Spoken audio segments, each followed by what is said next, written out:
كي ندعو إلى الله لننشر الخير في الكون الذي حار. بسم اللہ الرحمن الرحیم. صرف 5 منٹ کا مدرسہ قرآن و حدیث کی روشنی میں. 17واں دن 17 محرم الحرام. نمبر 1 اسلامی تاریخ. حضرت صالح علیہ السلام کی دعوت اور قوم کا حال. حضرت صالح علیہ السلام حضرت ہود علیہ السلام کے تقریباً 100 سال بعد پیدا ہوئے.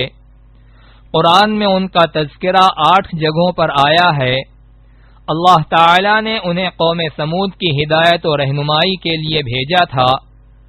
اس قوم کو اپنی شان و شوکت، عزت و بڑائی اور شرک و بت پرستی پر بڑا ناز تھا. حضرت صالح علیہ السلام نے انہیں نصیحت کرتے ہوئے فرمایا، اے لوگو، تم صرف اللہ کی عبادت کرو، اس کے سوا کوئی بندگی کے لائق نہیں. وہ اس پیغام حق کو سن کر نفرت کا اظہار کرنے لگے اور حجت بازی کرتے ہوئے نبوت کی سچائی کے لیے پہاڑ سے حاملہ اونٹنی نکالنے کا مطالبہ کرنے لگے.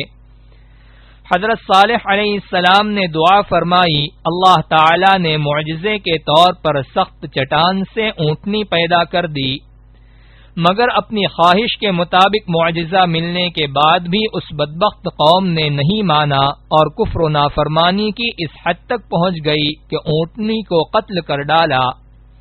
اور اسی پر بس نہیں کیا بلکہ حضرت صالح علیہ السلام کے قتل کا بھی منصوبہ بنا لیا.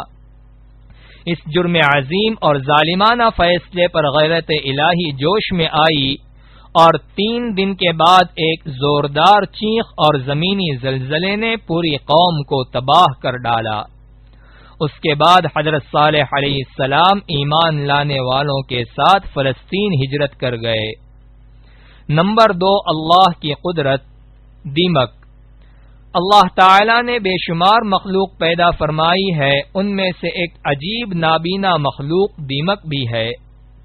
وہ نابینا ہونے کے باوجود سردی، گرمی اور بارش سے بچنے کے لیے شاندار مضبوط ٹاور نما گھر بناتی ہے، جس کی اونچائی ان کی جسامت سے ہزاروں گنا زیادہ ہوتی ہے.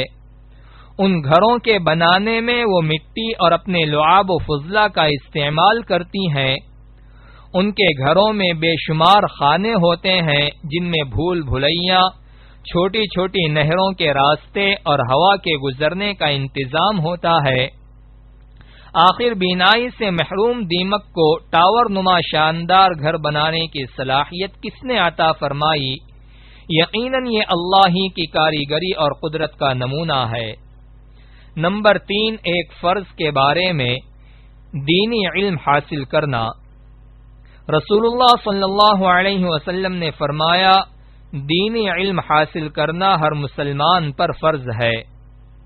فائدہ: ہر مسلمان پر علم دین کا اتنا حاصل کرنا فرض ہے کہ جس سے حلال و حرام میں تمیز کر لے اور دین کی صحیح سمجھ بوجھ، عبادات وغیرہ کے طریقے اور صحیح مسائل کی معلومات ہو جائے.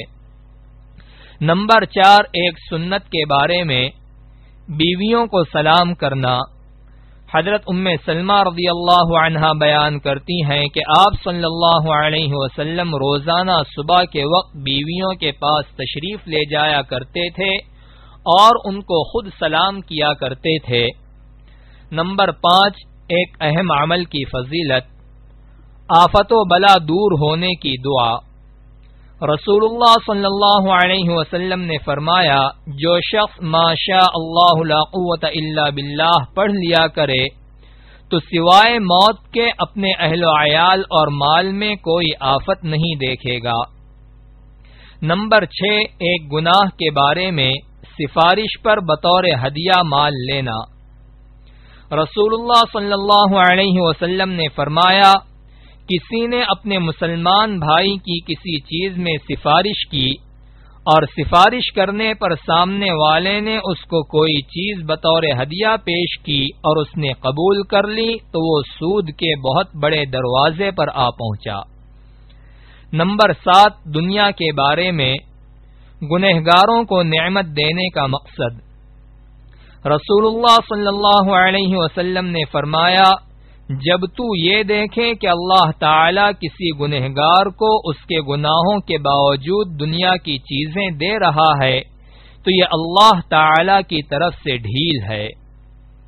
نمبر 8، آخرت کے بارے میں قیامت کا ہولناک منظر۔ قرآن میں اللہ تعالی فرماتا ہے، جب کانوں کے پردے پھاڑ دینے والا شور برپا ہوگا تو اس دن آدمی اپنے بھائی سے، اپنی ماں باپ سے، اپنی بیوی اور بیٹوں سے بھاگے گا۔ اس دن ہر شخص کی ایسی حالت ہوگی جو اس کو ہر ایک سے بے خبر کر دے گی۔ نمبر 9، طب نبوی سے علاج، منقے سے پٹھے وغیرہ کا علاج۔ حضرت ابو ہند داری رضی اللہ عنہ کہتے ہیں کہ رسول اللہ صلی اللہ علیہ وسلم کی خدمت میں منقے کا تحفہ ایک بند تھال میں پیش کیا گیا۔ آپ صلی اللہ علیہ وسلم نے اسے کھول کر ارشاد فرمایا، بسم اللہ کہہ کر کھاؤ، منقہ بہترین کھانا ہے جو پٹھوں کو مضبوط کرتا ہے، پرانے درد کو ختم کرتا ہے، غصے کو ٹھنڈا کرتا ہے اور منہ کی بدبو کو زائل کرتا ہے، بلغم کو نکالتا ہے اور رنگ کو نکھارتا ہے۔ نمبر 10، قرآن کی نصیحت۔ قرآن میں اللہ تعالی فرماتا ہے، اے ایمان والو، تم اللہ اور اس کے رسول کی اطاعت کرو اور شریعت کے مطابق فیصلہ کرنے والے حاکموں کی بھی اطاعت کرو۔